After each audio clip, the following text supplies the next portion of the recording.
พีสีจางสาสายเพื่อทหารปราบมารแก้วแดงคุณสาลัทธิอุบาทพินาศ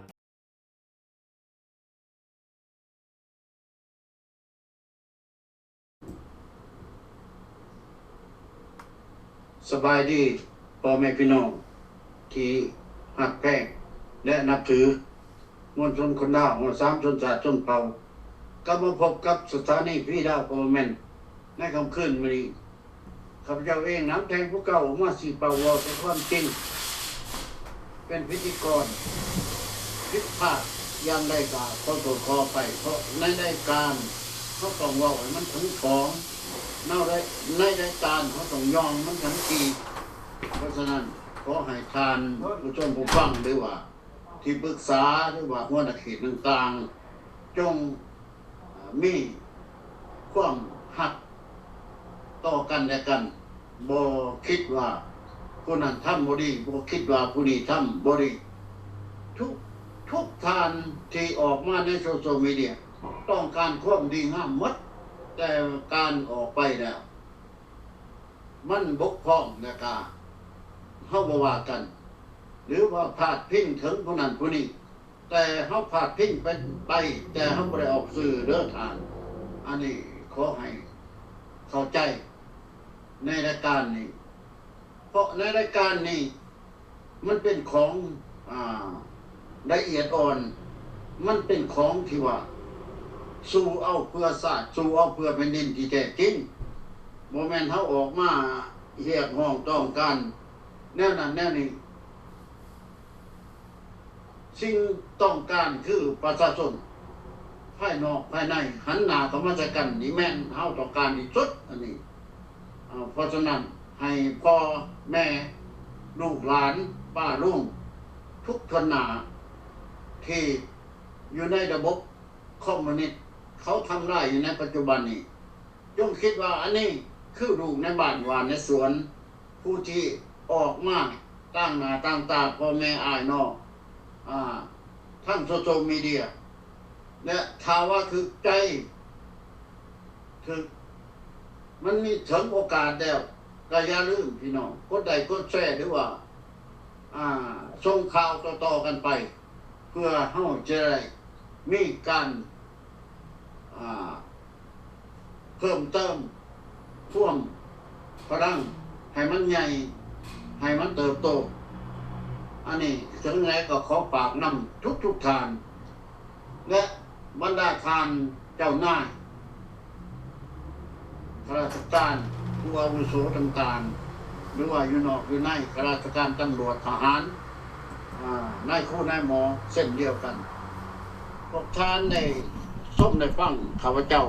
ออกมาอยู่ในโซเชียลมีเดียแล้ว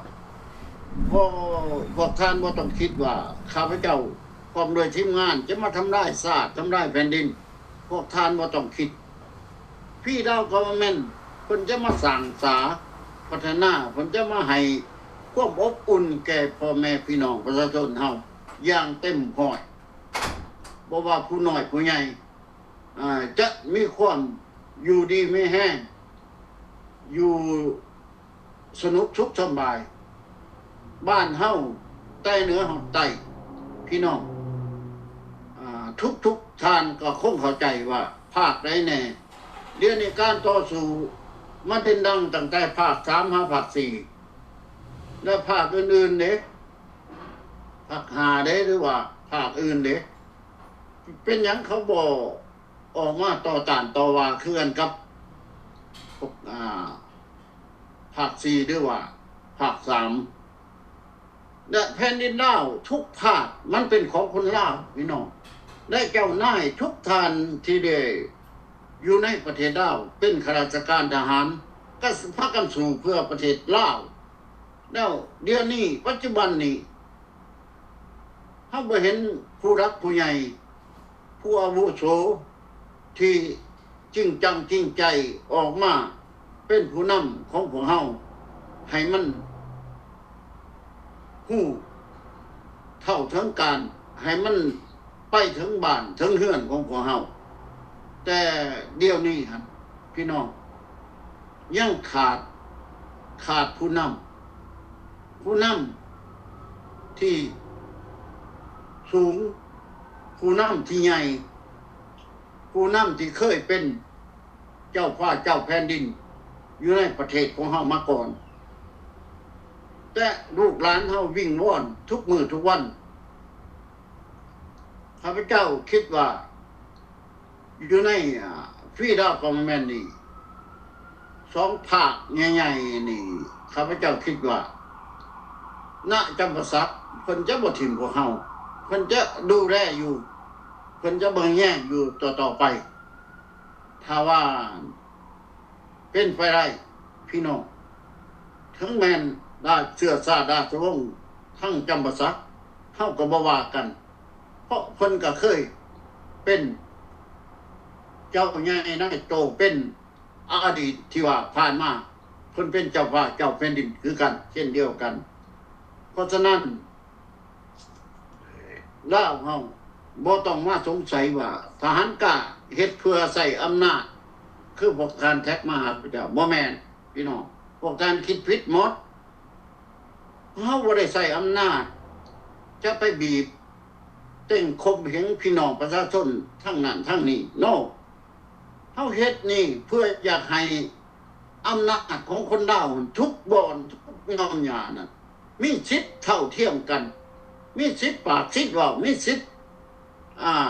ออกมาแก้ปัญหาสวยกันอันนี้เป็นสิ่งที่ดีพี่น้องถึงจังไดกับพี่น้องภายนอกภายในที่ยังเป็นห่วงชาติห่วงแผ่นดินที่ยังอยากอำนวยช่วยโอกาสเข้ามากู้เอาชาติกู้เอาแผ่นดินยินดีพี่น้องไว้เจ้าหน้าพ่อค้าเจ้าขายข้าราชการทหารและตำรวจนักเรียนนักศึกษาผู้เฒ่าผู้แก่มาเวได้ทั้งสิ้นอยู่ในฟรีดอมคอมเมนต์รัฐบาลพัทินนี่รัฐบาลพัทินของฟรีดอมคอมเมนต์นี่เพิ่นเฮ็ดถูกต้องเพิ่นมีได้หลักอักษรเพิ่นเฮ็ดถูกตามกฎหมายของสหรัฐอเมริกาหรือว่านานาประเทศทั้งฝรั่งก็ว่าดีทั้งแคนาดาก็ว่าดีทั้งญี่ปุ่นก็ว่าดีอเมริกาก็ว่าดีเพราะเฮาการต่อสู้เรื่องเรียกห้องท่วงสัญญาคนดาวเฮาจักบ่ขาบ่ตายกันเฮาเป็นหยังเอาออกมาเรื่องสัญญาเพราะว่าเฮาต้องการได้แก้วออกจากบ้านเฮาพี่น้องหัวขวของแก้วนี่มันใหญ่โตแท้ๆได้มีสามชนชาติที่ว่าใส่อำนาจป่าเถื่อนอยู่กับแก้วหนึ่งคนลาวคือเสริมใส่พี่น้องสองคือคำใส่สีพันดอนสามคือป้านิยะโทตูพวกนี้จะมาอยู่คนลาวรุ่งเหวอยู่จนหอด50 ปีแล้วมันอยู่ตลอดถ้าว่าถึกมกถึกใจของแก้วพวกนี้เนี่ยมีการหายตัวมีการเสียหายโดยแต่ผู้รักผู้ใหญ่อยู่ในหันมีผู้เฒ่าผู้แก่อยู่ในสภานั่งอยู่นะครับก็บ่มีสิทธิ์มีเสียงหยังออกมาเว้าเด็กๆน้อยๆแน่ก็ก้อยลูกขุมโลดมันสิเป็นบ่พี่น้องก็เบิ่งบ้านเพิ่นเมืองท่านให้เบิ่งเมืองไทยเขาเว้ากันซี่นารากันปงๆเว้ากันไปฆ่าทิ่มไหนอันนี้บ่รัดได้ซี่ฮอดหน้ากันซั่นนะตื่นมาหายตัวแล้วจักบ่ฮู้ไปไสบ่ฮู้บ่จักบ่เห็นล่ะอันนี้ข้าพเจ้าจริงออกมาแทนพี่แทนน้องปากเว้าให้พี่น้องได้เข้าใจถึงกัน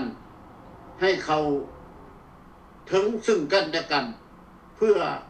จะเอาประเทศเฮาออกจากอำนาจการปกครองพวกคอมมิวนิสต์พี่น้องสมัยใดสมัยลึกดำบรรพ์สมัยเมื่อก่อนเช่นเดียวกันคนบ่เคยมาขุดบ่อแห่แง่บ่อค้ำเพิ่นบ่เคยขายประชาชนขายตับขายใจบ่มีการพนันในประเทศลาวสมัยเมื่อก่อนมีก็เด็กๆน้อยๆ แต่ปัจจุบันนี้เกมเมอร์หรือว่ารัฐบาลเป็นเกมเมอร์เองและตำรวจก็เป็นเกมเมอร์ให้รัฐบาลและกองร้อนก็เป็นกองร้อนขี่ดักช่วยพวกเกมเมอร์พ่อบ้านกับพ่อบ้านขี่ดักขี่ตัวพ่อบ้านพ่อบ้านโกงพี่น้องอันนี้เฮาเว้าความจริงเมื่อเว้าความจริงออกมามันจะผิดใจหลายคนพี่น้องบ่ต้องวกวนเพราะการออกมาของพี่ดาวกำมะแม่นนี่ออกมาเรียกร้องทวงสัญญา54 62 73แล้วเฮาบ่หวังว่าจะเอาไปปืนไปผ้าเอามีดไปฆ่ากันฟันนั้นแทงกันบ่มีถ้ามันเก่งมันก็ขึ้นเจนีวาหรือว่านิวยอร์กมันกล้าสามารถมาบ่เพราะว่าอยู่ใน54พี่น้องระหว่างฝรั่งเศสเพิ่นมอบเอกราชให้เราเขตน้ำแดนดินอยู่บนไหนอยู่นำเพิ่นหมดพวกข้าพเจ้าได้เห็นเบิดว่าเขตนั้นฮอดหันเขตนี้ฮอดนี้เขตนี้ฮอดนี้พวกข้าพเจ้าเห็นหมดทุกบ่อนแล้วแต่เขามาทำลายกันเองเขามาทำลายเองว่าอันนี้เขตนี้ไปแบ่งให้ผู้นั้นเขตนั้นแบ่งให้ผู้นั้นเขตนั้นขายให้ผู้นั้นเอาไปเอามามันว่าเขาเป็นคนขายพี่น้องมันผลสุดท้ายมาแม่นมันเป็นคนขายแม่นมันเป็นคนทำแม่นมันเป็นคนทำลายพี่นป่านาอาได้เนื้อหอดใจแล้วมันหาว่าพวกเฮาดูแลตีนมือนี่จักรพรรดิบ่ดีแล้วพวกมันดีมองใดล่ะมันต้องงันขามไงพี่น้องความเว้าของมันเว้าใจมันเองมันเว้าอยู่กับตัวมันเองความเว้าของมันตกอยู่ในสมองหมาของพวกมันหมดความเว้าที่มันเว้าออกมาอันนี้เฮาอยากให้พี่น้องนะเข้าใจวันข้าพเจ้าออกมาดูถูกได้เจ้าหน้าง่ายแต่เกิดจะได้50 60นั่งอยู่ในสภาหั่นปากจังปองแจงแปงคนล่าหัวใจถ้าบักแก้วว่าสั่นหัวน้อยๆเท่ามือนี่มันกันไปหาดูหัวตบหลังบักนั่นบักนี่ไว้มึงต้องเฮ็ดจังซั่นจังซี่ก็พี่น้องส้มเชยมันเด้เห็นบ่ล่ะอันนี้มันความจริงพี่น้องข้าพเจ้าหยิบความจริงขึ้นมาว่าเขตน้ำแดนดินของเฮาเป็นสิ่งที่ว่าเฮาควรห่วงแหนแต่พวกมันเป็นคนขายพี่น้องเขตไม่ดงแดงมันใกล้มันหอดใส่ละแล้วก็เขตทั้งงานเขมรมันหอดใส่ละเขตเมืองไทยหอดใส่ละพี่น้องไปเบิ่งเอาซ้ำบ่น้ำมันขายให้จิ้มสีเท่านั่นคือบึงถาดดวงมันบ่แม่นบ่แน่น่ะเนี่ย3 เหลี่ยมทองคำมันขายให้ตู้เหวยมันบ่แม่นบ่แน่หรือว่าจังไดแม่นไผเป็นคนขายแม่นไผเป็นคนทำลายประเทศเงินจำนวนมันเข้าไปเข้าพุ่งคณะบริหารประเทศคือพวกสปป.ปนชาติปนแผ่นดินนั่นแหละเงินทุกดอนดาทุกกีบแดนเขาทุกพวกมันทั้งหมดทั้งสิ้นอันนี้เฮาอยากให้พี่น้องผู้ชมผู้ฟังนั้นให้เข้าใจและปี1962ลาวระหว่างลาวฝ่ายซ้ายฝ่ายขวาเข้ามาเส้นสัญญาว่าให้ลาวเป็นกลางและมี13 14กับลาวแต่เขาก็ยังมีปัดข้อกฎหมายที่ว่าว่างกันไว้ปึ้มเขาก็ยังมีทุกอย่างเขาก็ยังมีอยู่นำพวกเฮานี่ก็ยังมีพี่น้องมื้อหน้าข้าพเจ้าจะเอามาให้เบิ่งว่ามันตึกใหญ่ขนาดใดโครงการทุกโครงการอยู่เนี่ยถ้าว่าอเมริกาเขามั่นใจว่าโอ้ลาวเป็นกลางลาวบ่มีเสือน้ำใจเพิ่นยังพวก CIA เพิ่นจะย้ายออกจากประเทศลาวแต่พวกบักลาวแก้วมันบ่ดีมันส่งเขามาเพิ่มสิเห็นบ่แม่นไผส่งเขามาเพิ่มสุวรรณพมาสุภาพนวงศ์เป็นคนเพิ่มเติม เป็นคนขยายบทบาทขึ้นให้แก้วใส่อำนาจพี่น้องระหว่างงานลาวกับไส้งอนแม่นไผเป็นคนขุดโอโมงค์ให้แก้วเวียดนามเหนือลงไปเวียดนามใต้ก็แม่นคนลาวได้ขุดบักได้บ่ขุดก็แม่นมันตายลูกเดียวพี่น้องเฮ็ดเขาให้กินอีกเฮ็ดหน้าให้กินอีก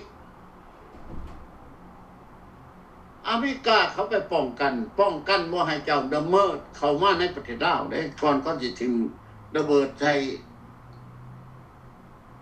หลายจนเกินขาดหมาย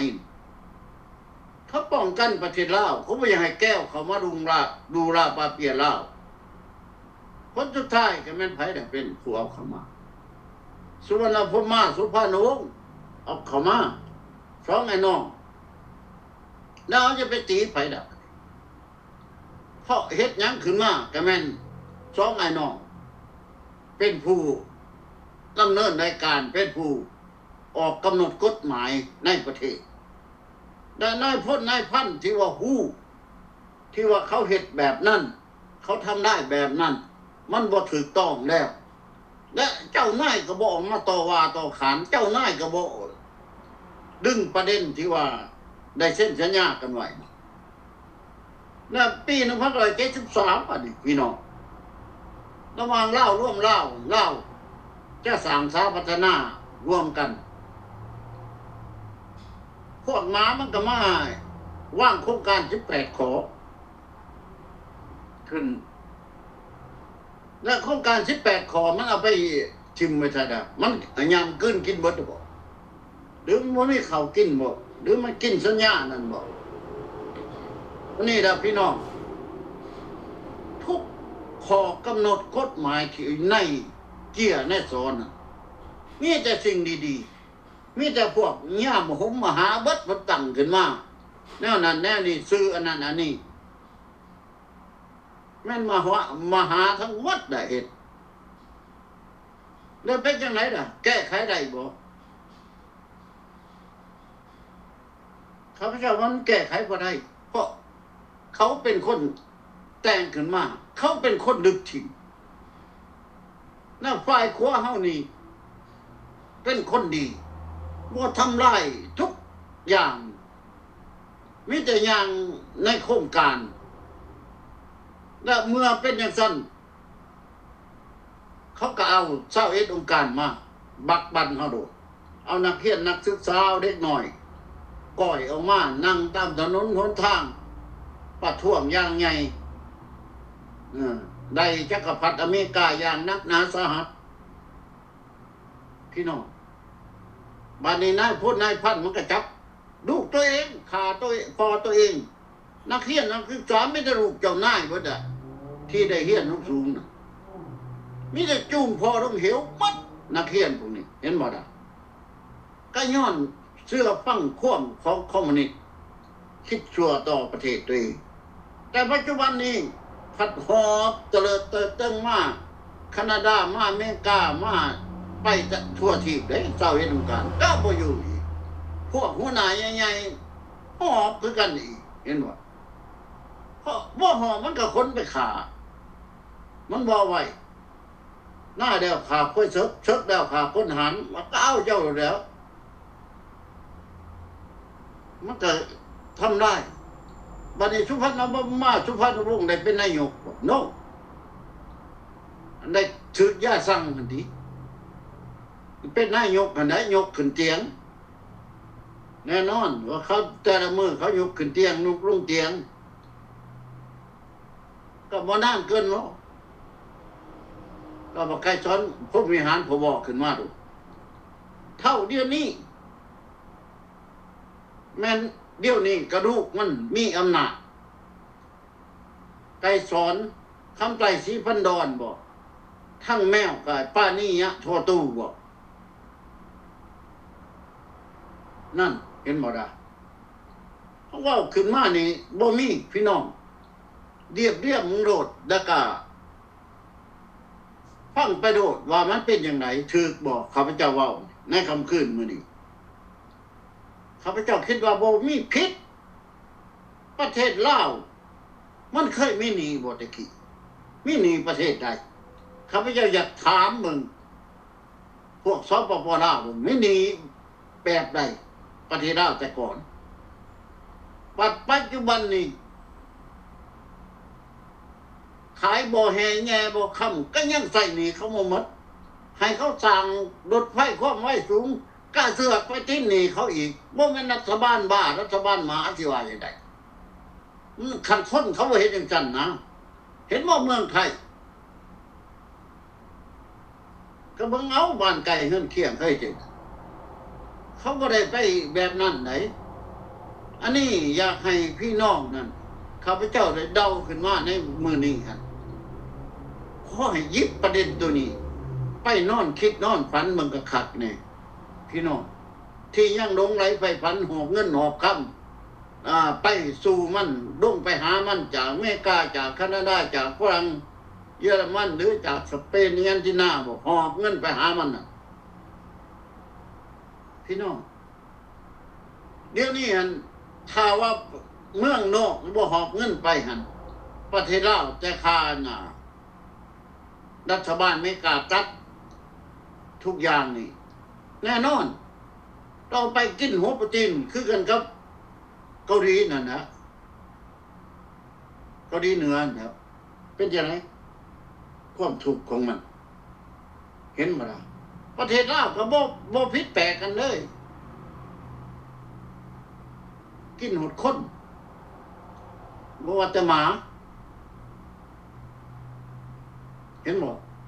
อันนี้แหละพี่น้องเฮาจึงอยากให้อธิบายกับพ่อกับแม่อ้ายน้องเฮาคักๆว่าเจ้านายยังมีชีวิตหรือว่าพระบาทสมเด็จหรือว่าคณะจำปาสักบ่หรือว่าทั้งเมืองหลวงพระบางบ่พี่น้องเพิ่นถ้าว่าเพิ่นเห็นบ้านเฮาโดมจมขนาดดีแล้วพวกเขาอยากขอเพิ่งบุญบอกเพิ่นว่าบุญอันดนเดือนจะมาคุ้มครองคนลาวบ่หรืออยากให้คนลาวนี่ตายจนหมดต้นเกลี้ยงบ่เดี๋ยวนี้มันสิบ่เหลือแล้วคนลาวพี่น้องส่วนไหนมีแต่คนจิตกับแก้วได้อยู่ในเมืองลาวเขตปากซองสารวัตรอัตตปือบ่หรือว่าทั้งไหนหรือว่าสวรรณเขตแถวบ้านพ้นเยี่ยบ่อีหยังแถวคนพี่น้องมันบ่แม่นของคนลาวเฮาได้มันเป็นของคนเขาเบิดขนาดผู้เบี้ยนะเขาได้พวกขโมยลงแล้วได้พวกง่วงลงมาแล้วเขาก็ขายให้เจ๊กเห็นบ่ล่ะมันเป็นตนานายเด้พี่น้องสปปลาวปกครองนี่ผู้แต่ละหน่วยมันขายเบิดดินดอนตอนหญ้าที่ว่ามันดีบ่ใดมันจบมันงามขายเบิดผู้เขาซื้อก็บ่แม่นคนตาบอดเขาก็ต้องรู้จักบ่มันดีบ่มันบ่ดีเขาก็บ่ซื้อกลางหลังผู้หินแห่มันบ่ซื้อได้เจ็ดก็ได้มันสิซื้อไปหยังใกล้แต่มันแท็กเบิ่งมีคำอยู่ในพื้นนั่นมันซื้อมีสิ่งที่ต้องการเดเนียมอยู่ในพื้นน่ะมันซื้อเพราะเขาซื้อเขาหวังเอาแต่บักลาวมันขายทั้งติดดีอันนี้น่ะพี่น้องเฮาก็มานายวันเดียวได้พี่น้องขายประเทศยังบ่พอยังก่อติดดีเขาอีกแล้วมันคิดจังไดล่ะพี่น้องลาวเขาคิดจังได๋พากันคิดเบิ่งและอยากห้องขอกับเสื้อสาดลาทงคือเขตภาคใต้บ่ทั้งใดบ่นี่ถ้าเพิ่นออกมาเป็นผู้นำกับเฮาตัดสินใจว่าสิพาทหารกล้าหรือว่าพี่ดาวก็แม่นกู้เอาศาสตร์กู้เอาแผ่นดินนี่ก็สาธุย่อมือกันเนาะสาธุย่อมือนำท่าน ได้หลายเพราะว่าชาติและแผ่นดินของพวกเฮามันเสียหาย มันแทบสิบ่มีบ่อนอยู่อู่นอนน่ะประชาชนก็เบิ่งพวกเทวดาเดินดินเขาไปช่วยบนหันนวลนี้ก็เบิ่งเอาได้เฮือนสถานบ้านครองเขาออก YouTube ให้เบิ่งอยู่แล้วความทุกข์มันเป็นอย่างไรเดี๋ยวนี้พวกผู้ชายเขาเอายาบ้าไปยัดใส่ปากเบิดปาลูกปาเมียกันไปโอ้ยเอาไปมาไปผูกคอตายเองก็บ่แม่นหน่อยๆเดินเขาป่าเขาโร่นไปตายอยู่จะกลางป่ากลางโน่นก็บ่แน่น้อยแต่รัฐบาลลาวน่ะพวกลาวน่ะมันบ่ให้ข่าวมันบ่ให้ออกข่าวเด้ถ้าไปออกข่าวว่าพวกนี้กินยาบ้าฆ่าตัวเองตายผิดแท้มันเอาเจ้าแท้มันเอาเจ้าเป็นผู้ต่อไปโดดพระเก่งอยากบอกกับพี่กับน้องให้เข้ามุกเข้าใจกันคักๆการฟื้นสัญญาพี่น้องมันเป็นสิ่งที่ว่าบ่ขาดฟันนั่นแท้กัน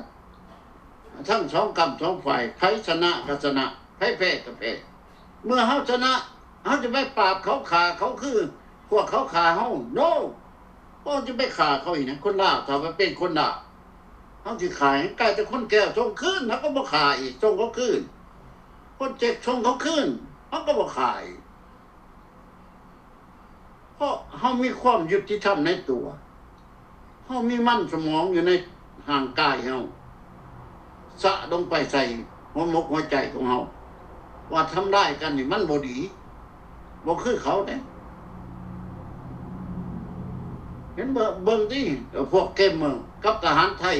มันเอาหัวส้นปืนทหารไทยคุณเห็นก็เบิ่งเอาเด้อเกมเมอร์มันใหญ่โตขนาดใดล่ะ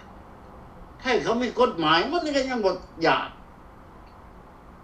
ก็คิดเอานะขย้อนเมืองลาวตำรวจมามันเอาเงินฟาดหน้าเป๊ะไปสบายอยู่สบาย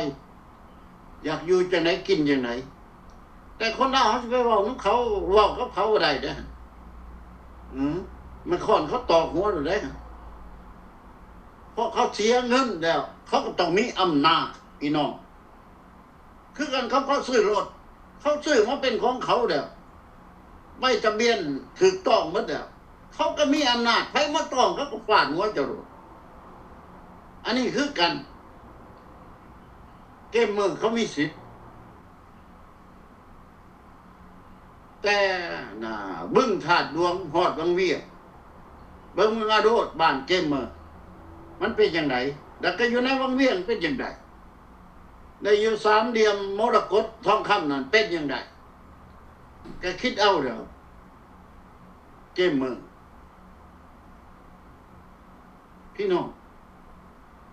อันนี้เฮาออกมาเตือนสติพี่น้องและการส่งเสริม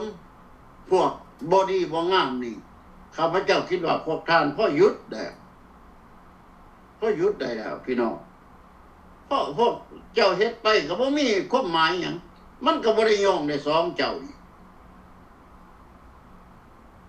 พี่น้องมีแต่ว่าตบมือส้มเชยเอามาให้ส้มเชยอยู่ตลอดตบมือเกือบผู้นั้นเอามาผู้นี้เอามาคนไปให้พวกผู้เฒ่าอายุ60 70เด้อโอ้ยเขาแฮงตบมือให้เจ้าไปโดดไปกินอยู่เมืองลาวเป็นแฮงดีเขาบอกพี่น้องแต่อย่าลืมไหนแม่นอยู่เจ้าไปกินดีแต่การเจ็บป่วยเจ็บไข้ได้หนาวจะได้เข้าไปห้องหมอนี่นับแต่สำลีเสร็จกับอังกุลสักยาให้เจ้าได้ไปซื้อเอาหมดตู้เย็นเจ้าก็ได้เศร้าบ่นอนหันเจ้าอยากได้ดีเจ้าก็ได้เศร้าคันเจ้าบ่อยากเศร้าเจ้าก็นอนพื้นนั่นก็เบิ่งเอาเดี๋ยวนอนติดกันจักไผไข้แบบใดจักไผหนาวแบบใดเจอกันเลยให้จะให้พยานบ่สะใส่กันเขาก็บ่สนสะใส่แล้วก็ลาวตายบ่แม่นเขาตายแก้วมันบ่ตายเลยคันว่าในห้องหมอก็ว่าติดหนี้ยาแก้วจนแก้วบ่ส่งให้นะครับ เมืองไทยติดหนี้ค่าไฟฟ้าเขาจนบ่อยากเปิดไฟให้เห็นบ่ติดหนี้ค่าไฟฟ้าค่าน้ำเขาเพราะเขื่อนสยามบุรีเป็นของเขาได้พี่น้องเป็นของไทยได้เนี่ยไฟฟ้าหงสาน้ำทานหินของไทยได้น่ะพี่น้องมันของลาวได้น่ะไอ้ไทยติดไอ้ลาวติดดีเขาได้น่ะเขาไปตั้งในประเทศตัวเองเอาของตัวเองขย้อนด้วยว่าเขื่อนร้อยก็เขื่อนที่บ่ให้เป็นของเจ๊กได้จังได๋ของจีนได้จังได๋ของลาวบ่มีเงินใช้หนี้เขาไปยึดเอาแต่ละบอนโครงการของเขาสิส่งไปใช้กระทรวงไฟฟ้าเขาและข้าพเจ้าเห็นเพิ่นว่าในสภาพติดดีค่าไฟฟ้านั่นมันจักตื้อล้านได้บอกกันอยู่ในสภาเห็นบ่พี่น้องป้านั่นว่าเอเชียนี่ลาวเป็นแบตเตอรี่มีความสุขไฟฟ้าคันฟรีแล้วก็แม่นเพิ่นไปปกครองนั่นประชาชนคนยากคนจนบ่ว่ายากจนเครื่องคนเครื่องคมน้ำคมรวยนี่เพิ่นจะบ่ให้เสียค่าไฟฟ้าน้ำประปาเด็ดขาดพี่น้องและหนี้สินอยู่ในดินดอนตอนหญ้าบ่มีเสียภาษีคือกันกับสมัยเมื่อก่อนเห็นบ่และการเข้าโรงโรงเรียนประชาชนนี่แน่นอนบ่แม่นที่ขนาดป .1 นี่เทอมหนึ่ง200,000 300,000หาเงินสิซื้อข้าวกินแต่ละมื้อยังบ่มีไปเทอมโรงเรียนเสียทุกอย่างมันจะเสียทั้งเสียน่ะมันเฮ็ดให้มันเสียคนลาวมีความรู้เป็นหยังมันเป็นอย่างซั่นพี่น้องเขาบ่ให้คนลาวมีความรู้ถ้ามันมีความรู้ก็มันไทยต่อสู้กันต่อต้านกันยุบพรรคกันเห็นบ่แต่เขาบ่ฆ่ากันในไทยชนะก็คือชนะแพ้ก็คือแพ้แต่เขาเหมือนกันอยู่แต่ว่าเขาคนสุดท้ายเขายังหักยังแพ้กันบ่คือสปป.ลาวเด้บ่มักบักใดบ่ห่วยมันบ่ฮู้จักนะว่าเพื่อนว่าสหายหายตัวแท้ๆพี่น้องอันนี้ล่ะเฮาจึงออกมาตั้งหน้าตั้งตาพี่ป่านาอาเพื่อให้แนวคิดปัญญาการเรียกหาถึงพ่อถึงแม่นี่หวังอย่างยิ่งว่าคนลาวเฮาคงจะเข้าใจความเว้าของคณะพี่ดาวกองแม่นประกาศออกอยู่ในหน้าจอแต่ละมื้อนี่ล้วนแต่เอาความดีๆมาบอกกับพี่กับน้องความสดสวยงดงามทั้งหมดเฮาบ่แม่นสิมาทำลายซึ่งกันและกันสิมาฆ่าเจ้าเอาของฆ่าพี่ฆ่าน้องขายยาบ้าฆ่ามนุษย์จังกันนี่พี่ดาวคอมเมนต์เพิ่นบ่เปลี่ยนดอกนะเนาะบ่มีแต่สมัยเชื้อชาติราชวงศ์เพิ่นก็บ่เฮ็ดนั่นน่ะเนาะเพิ่นบ่ขายแผ่นดินลาวแม้แต่พื้นหนึ่งแม้แต่ตารางวาหนึ่งบ่มีเพิ่นบ่ได้ขายบ่ได้ยกให้ไผพวกคนพี่น้องคนมงต้องการอพยพเข้ามาเพิ่นยังให้ความหวังกับพวกพี่น้องคนมงมีอยู่มีกินอยู่ตามผู้ตามดอยปั้นดินดอนต่อหญ้าให้หมดเห็นบ่ความดีของเพิ่นแต่กินแล้วขี้ใส่นี่ติมันเป็นตาสั่งแฮ่ขึ้นน้ำผ้าขี้หวดนี่ติมันเป็นตาสั่งแฮ่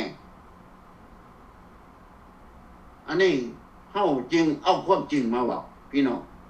เฮาบ่ได้ออกมาโฆษณาแบบลาวแดงโฆษณาเด้อันนั้นก็สิได้อันนี้ก็สิได้ปลาช่อนนี่สิมีอยู่มีกินในปีนั้นชีวิตทุกวิทยาสิได้เจริญรุ่งเรืองเดี๋ยวนี้2035เด้อเปลี่ยนเพิ่มไปอีก2035พุ่นว่าชีวิตทุกวิญญาณสิมีอยู่มีกินเงินลาวของยังเป็นหูบักไก่ซ้อนอยู่หั่นพี่น้องเอ้ยมันดิ่งลงตลอดเลยล่ะมันบ่มีเกิดไม่เนื่อยล่ะมันบ่มีล่ะสิเกิดเนื่อยน่ะ มีดิ่งลงไปเรื่อยๆประเทศใดก็บ่เอาอีพอมันแก้วฮานอยมันก็ยังบ่เอาเงินมันเงินรูปบ่ใกล้ซ้อนน่ะเอาไปเบิ่งไปประเทศฮานอยเขาทมได้ใช้ปิดๆเอามาเมืองไทยก็บ่เอาไปกัมพูชาเขาก็บ่เอาไปฮานวันใดเขาบ่เอานะบ่มีประเทศใดเอาเงินลาวก็ใส่อ้อเจาะอยู่ในเมืองลาวเงินฝากคือหูหนวกเขาอื่นอันนี้ล่ะพี่น้องเฮาจะให้พวกท่านเข้าใจอยู่ในคณะพี่ดาวกอร์เมนต์เพิ่นเฮ็ดถูกต้องทุกรูปแบบออกมาเรียกร้องทวงสัญญาถูกตามเส้นสัญญากันเฮ็ดบ่มีผิดอีกเฮ็ดบ่ได้ข่มขู่เจ้าข่มขู่ข่อยอีกโนเจ้ามั่นใจเจ้าก็มาขึ้นศาลเจนีวาว่าเจ้าบ่ผิดหรือว่ามานิวยอร์กเอามาพี่น้องถ้าพวกเฮาผิดเฮาก็ปิ้นหนังให้พวกองค์การสหประชาชาติจับเฮาไปถ้าพวกสปปลาวผิดก็ปิ้นหนังให้เขาใส่กับแขนจับไปเท่านั้นก็แล้วกันเฮาบ่ได้ไปนำจองหลังจองควันนามสกุลอันนั้นนามสกุลในนี่น้อบ่คือเขาเด้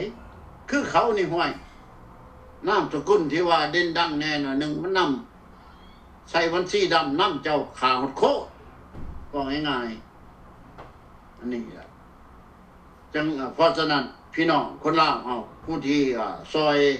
เหลือเกื้อกูลเข้ามาเป็นปัจจุบันใจอันนี้เป็นเงินแผ่นดินพี่น้องบ่แม่นเงินผู้นั้นบ่แม่นเงินคณะฟรีดาวกองแม่นนั่นหรือรัฐบาลบ่แม่นเงินเพิ่นเงินแผ่นดินมอบเงินจำนวนนี่ใส่แผ่นดินคือแผ่นดินลาดเฮาเงินจำนวนนี้ไปสู่ไสใดควบอยู่บนไหนก็แม่นเงินจำนวนนี้พี่น้องถึงมีน้อยเฮาก็บอกเพิ่นว่าเฮามีน้อยเพิ่นสิช่วยเฮาจังได๋ก็เพิ่นช่วยเพราะว่าความหวังของพวกเฮานี่ต้องการบ้านเฮามีลูกเสรีเพื่อให้อายุนี่ไอ้เนี่ยมาแต่ที่ไปขู่จับเนี่ยต้องบอกนี่ตำรวจมามือกองทัพมาขอถูกเช็คก่อนเช็คเพราะนั่นก็ขึ้นนี่เอาแต่มันก็ขึ้นนั่นบอกตุ๊กที่นั่นโดนน้ำมาโตกดมาได้พี่น้องอันนี้ถ้ามันบอกความจริงกับพี่น้องประชาชนก็ขอพูดขอบใจนะครับผู้ต้องผู้ฟังขอขอบใจในคณะพิจารณาเป็นตัวสามระดับหลังกับทุกท่านนะครับผู้ที่มาใหม่เพื่อว่าเขาจะมีความนัดแน่นเสมอกันผู้บริหารถ้านั่งเขียนแต่กันก็ต้องพิจารณาต้องเอาให้กันต้องแก้มันใหญ่จะเป็นหนักต่อตัวทั้งบริษัทเหตุคือก็อื่นว่าวน้อยนึงน่ะหันหลังจะกันแป้งปิดินโดนนั่นน่ะมันไม่นักต่อสู้อันนั้นมันหนักบ่ฮู้จักสิว่านักอีหยังอันนี้ก็ขอฝากความหักความแพงไปถึงพี่น้องมวลชนคนออกรับนะเอายังเกี่ยวเจ้าเองว่าเป็นจงให้มีความจงหักภักดีต่อชาติและแผ่นดินของตัวเองถึงจะได้นะคำขึ้นมื้อนี้ข้าพเจ้าเองน้ำแทงผู้เก่าออกมาสิเว้าแต่ความจริงก็ขอจบเวลาเพียงเท่านี้พบกันใหม่มื้อหน้าเวลาเดิมบายขนม